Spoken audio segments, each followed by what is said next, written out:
Greetings, greetings. Peace, peace, peace, peace, peace.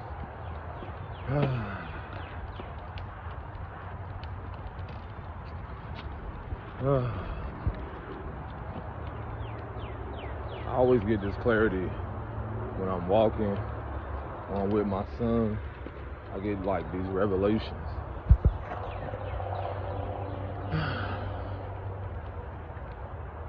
I just want to give an honor to Source, to the Creator, the Most High, you know, ancestors known and unknown, for making all this possible.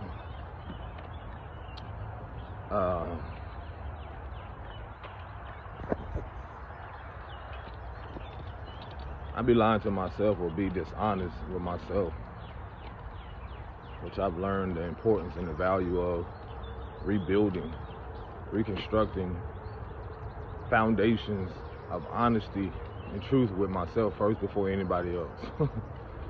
Just imagine if we were taught that young. Just imagine the thoughts or things that go through my mind about the chip that's on my shoulder. The world feeling like it's on my shoulder just as a man, as a darker man. The thoughts of a real nigga. Let's be real. Let's be honest. When you're faced with, and I kind of broke this down the other day, when I look at the word cultural, cult, now you catch my drift? The connection there. And even, I don't think people believe how much of a chip is on the shoulders of even just darker men in the world, where I have to constantly remind myself how much there isn't said genuine resources for us that hold spaces for us to even speak our truth. I don't depend on at all like people of certain status to even be honest, because they've had to mask themselves so long that they're so disassociated with the world or the collective, and they don't even know until like the aha moment, or maybe this video. Sometimes when I'm walking my son or having these experiences, sometimes I feel like the world, not that I expect anyone to care, but just bringing you into my world, into my universe, how much of a chip it is on a nigga's shoulders. Yeah, I said nigga, Nikes, doesn't even matter.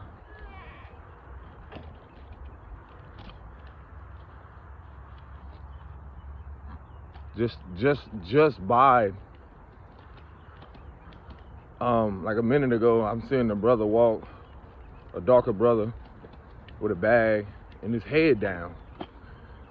That right there in itself gives me courage to hold my head held high, because I don't think people realize how much of a chip it is when I look at my son and sometimes remember, like, wow, did he or will he inherit the unfinished things that I either choose to face right now, presently, or in this lifetime?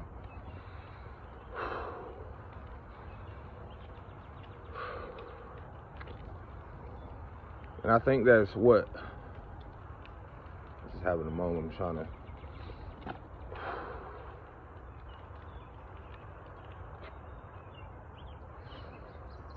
I think that's what a lot of men's greatest fear is, especially those who don't want their kids to experience anything when it comes to anything close to what they have experienced.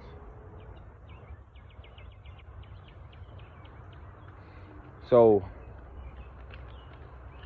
you know, sometimes I ask myself, because I know some people out there will get caught up in, well, the idea, well, he's not darker, he's not this, but still, kids that are considered interracial, don't matter, all that superficial surface shit, they still have their own internal battle with the fact of having to deal with both nationalities or lineages and so forth. one being knowing that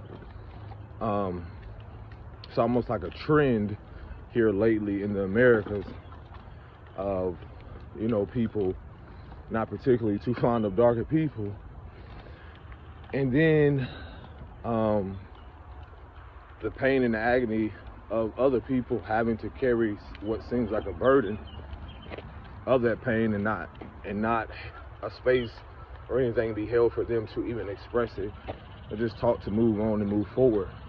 And that brings me to, again, I don't think people realize the chip is on the shoulders of a lot of men, especially darker men.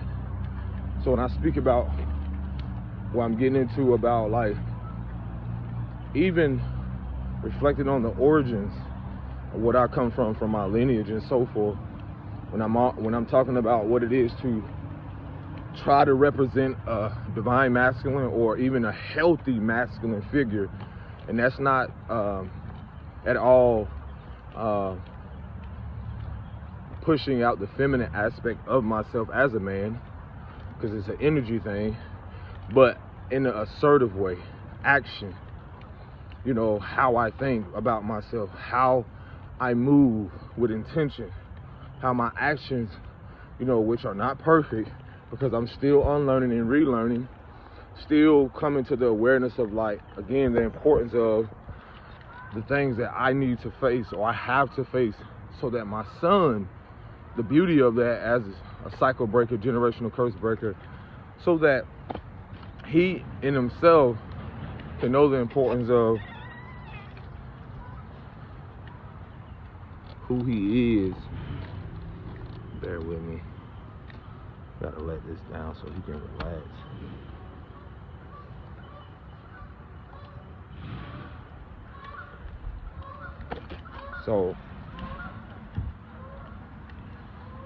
So again, I recognize a lot of shit that I'm doing and even saying has never been seen, had never been discussed and talked about. Even if it has, I'm not looking for it, but again, in my own unique way. Pioneering the fact of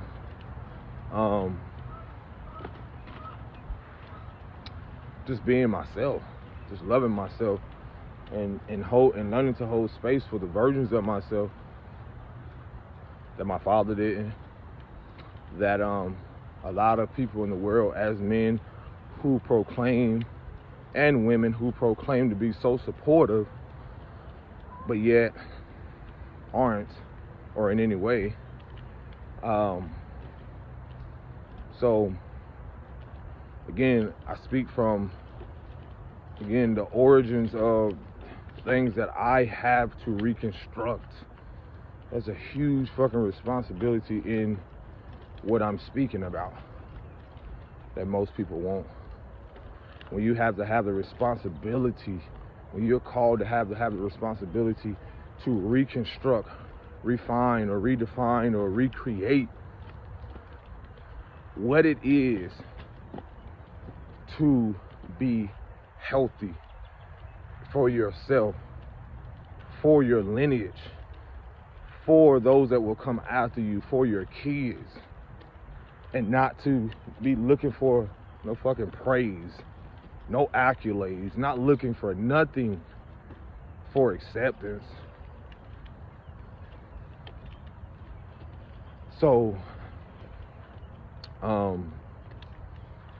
it's been huge, and it's been a great learning lesson, because I've personally had to let go of a lot of people, because the divine, or, you know, source wanted me to see the importance of what it is I'm here to do, the responsibility in that. And I don't mean just, you know, the responsibility of what it takes to be a man. You have to do this to be a man. If you don't have this, then you're not a man. How the fuck can everyone tell people what it is to be a man when they're not even a man? You don't have our thoughts. You don't know the vices personally that we deal with. You don't know what we came from, the origins of what we come from, let alone how much has tried to be dehumanized and devalued and crucified about us as darker men. Already not having any healthy representation when you're born for a lot of us. And then societal standards of what it is to be a man. And, you know, there's times where I'm going through these gnats. Oh my gosh.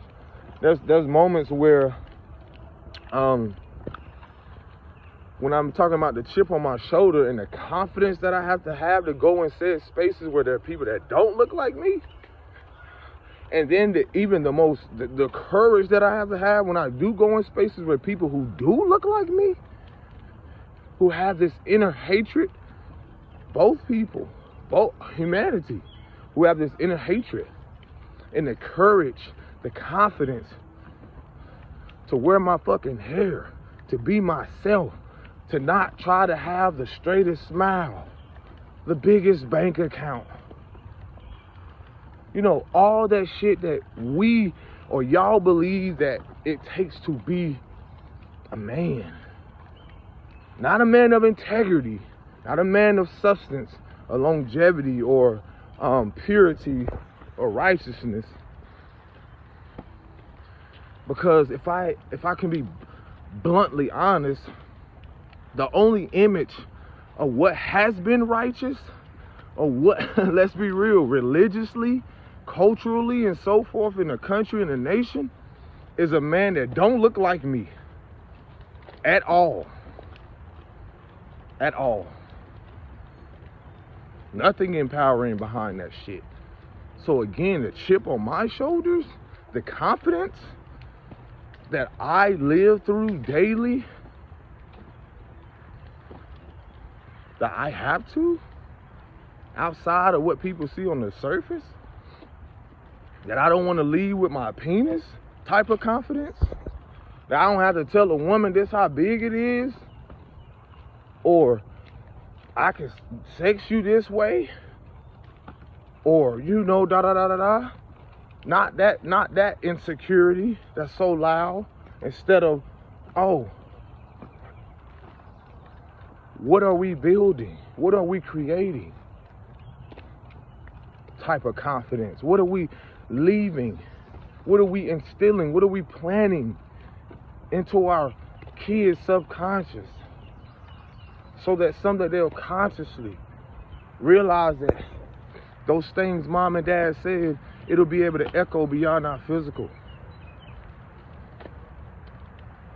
So that they don't have to live and have an imposter syndrome, or have to feel like they have to question who they are. Nah, y'all ain't got that chip.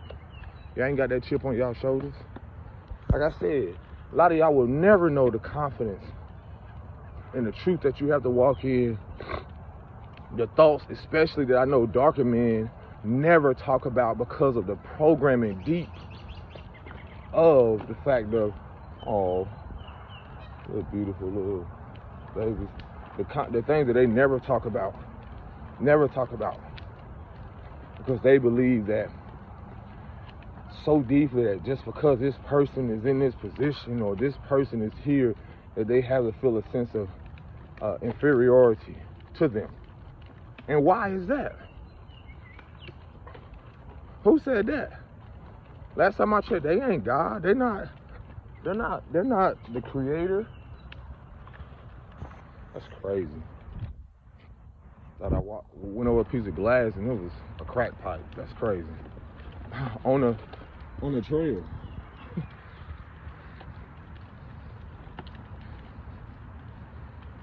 So, again, with all the pressure and all the noise, no one knows the depths of what someone really is experiencing at all.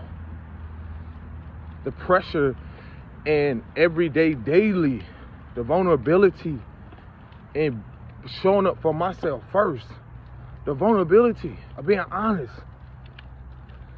In a world, in a place where, again, how dare you show your emotions as a man, especially as a darker man? How dare you cry? How dare you shed a tear? How dare you feel something? Nigga, how dare you feel something? You better hold, chin up, chest out. How dare you not subscribe and be like the others? How dare you try to be something different in your lineage? How dare you? How dare you try to restore righteousness? How dare you try to restore balance? How dare you, boy? How dare you? How dare you try to walk in integrity and be honest with yourself first and not lie to the world and mask yourself and people please and dim your light so others can what? Step on you along the way? How dare you not do that?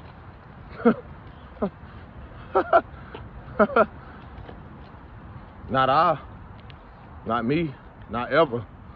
And the beauty of that is so that your sons can see the vulnerability, can walk in integrity, can walk upright, to know that you never came here to fucking people please.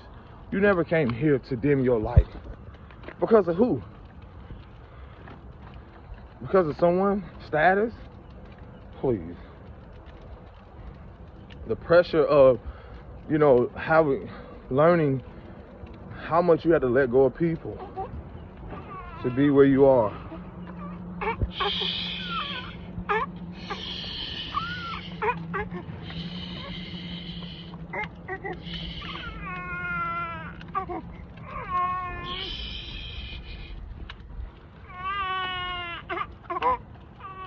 Might was make a part 2. So yeah, next time, remember that.